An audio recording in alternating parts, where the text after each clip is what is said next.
Hello everyone, welcome back to Mohana Astrology. Rajri here. In today's video, I'm going to discuss about Ketu's Mahadasha and the results of this Mahadasha on people. Now in our classics, Ketu is termed as Kabandha, which means the headless body. And this perfectly depicts how the lives of people become when they go through Ketu's Mahadasha. It's a complete headlessness. It's a phase of complete confusion.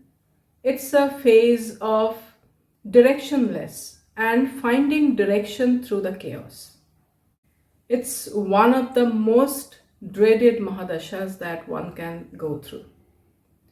Now, Ketu's Mahadasha lasts for 7 years. It's a very short span of time as far as Mahadashas are concerned. Just 1 year more than suns. Now, in this short span of 7 years, the Antardashas also change very frequently. So, before the effects of one Antardasha starts to sink in, the next one starts and it brings a new set of events in your lives. So, it's a roller coaster ride when you are going through Ketu's Mahadasha. You can't catch a breath. Sudden events, sudden turns in life, unexpected happenings in life, and letting go, no stability. These are the main characteristics of Ketu's Mahadasha. Be ready to expect the unexpected in this Mahadasha. In our classics, it's said that Ketu and Mars are similar. Yes, they are similar in their elements, in their energy. Both are malefics, both are Agni Tattva, that's fire element. Both are separative planets. However, Ketu works in a very different level. In Mars, there is a lot of energy, there is a lot of passion, there is a lot of fire, there is logic. But Ketu works in a completely dispassionate manner. No head, no thinking, no logic. It just keeps on doing what it needs to do, delivers the results without thinking, and cuts you off from the earlier elements of life, which is now rotten, which you need to get rid of. Either you willingly let go of these things in Ketu's Mahadasha, or Ketu brings such situations in your life where you are forced to let go of these elements. It's like these are the things that have served its purpose in your life, and through Ketu's Mahadasha you are decluttering your life and preparing for the next phase, which is Venus's Mahadasha. So it's a Mahadasha of clearing the debris and preparing yourself for the next phase. So based on where Ketu is placed in your own birth chart, it can actually cut you off from your homeland, from your relationships, from your work, and also from your bad habits. Now, Ketu's element is fire, but it's not like Mars's fire. If Mars's fire is the regular fire, Ketu's fire is 1,000-volt lightning strike. When it strikes you, it can actually leave a deep burn in your life. Mars will make you fight, will make you hot-headed, but it is also rational, offers protection, and leaves some scope for reconciliation in future.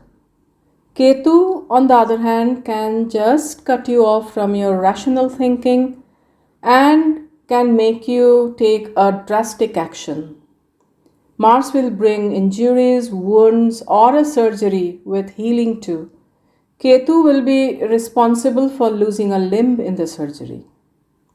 So, when you get the Mahadasha of a Graha like this, note that I am mentioning Graha, not planet. Your life goes through a deep transformation. Ketu is the Moksha Karaka, the liberator.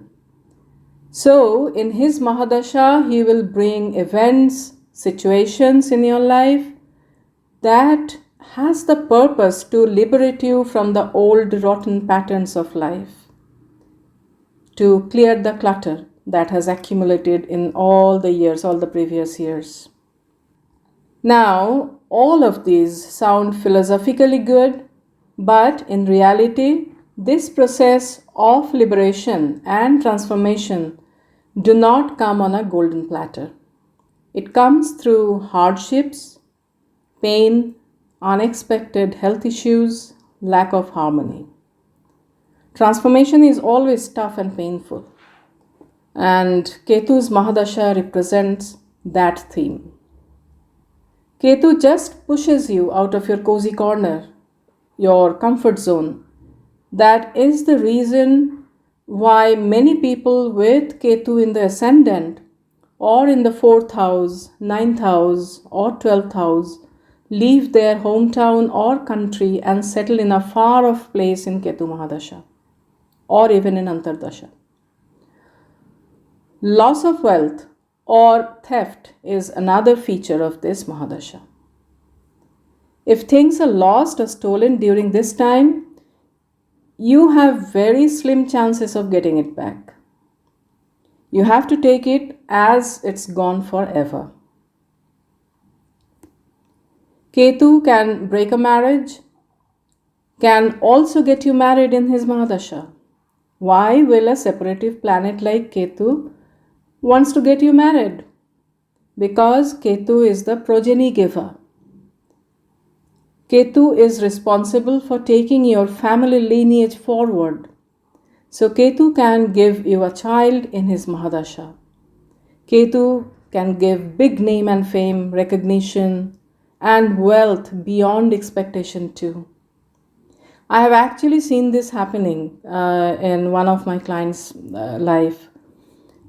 This person kept on suffering in the last few years of Mercury Mahadasha and was completely distraught.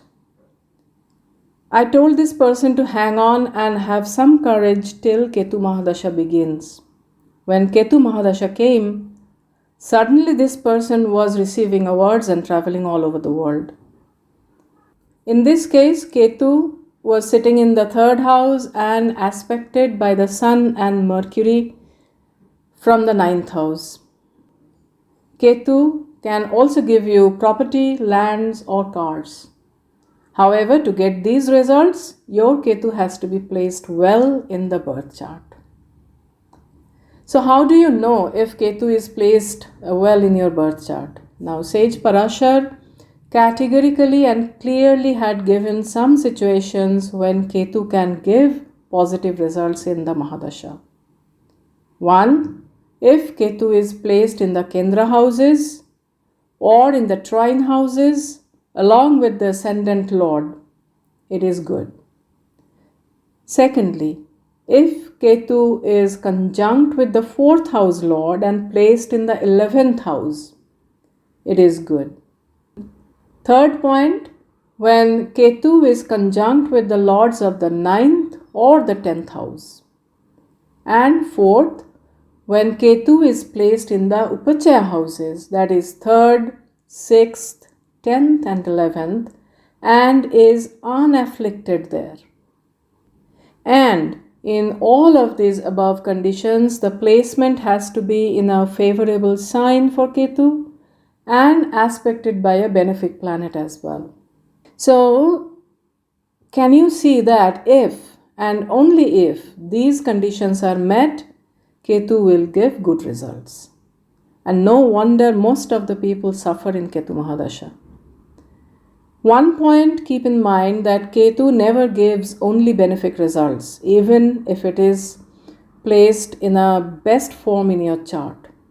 So along with all the name and fame and money comes restlessness, comes mental anguish and loss. Rishi Parashara mentioned that even with the best placed Ketu, you will get authority, recognition, wealth in the beginning of the Mahadasha. In the middle, there will be insecurities and anxieties. And towards the end of the Mahadasha, there will be foreign travel, and health issues. Therefore, Ketu Mahadasha changes color very frequently and the quality of life also varies vastly. When judging the results of Ketu Mahadasha, you need to see the placement and condition of Ketu's dispositor.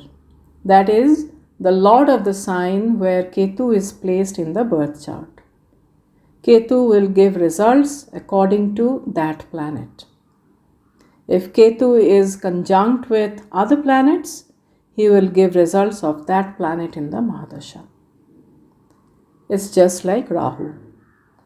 Lastly, Ketu is the planet of highest of spirituality. Ketu's work is to take us towards self-realization. If Ketu is well placed, you will not only be blessed by unexpected prosperity during the Mahadasha, but will also move towards spirituality, materialistic detachment on your own. You will find your peace by letting go. If Ketu is not well placed or is afflicted in your chart, you will not want to follow the path of detachment or letting go, but circumstances will make you do it, and that causes severe difficulties for most of the people. So, from my side, this is my understanding of Ketu's Mahadasha. And if you find this video is informative, do like it, share it with people who may need it, and do subscribe to my channel. Thank you so much. May God bless us all.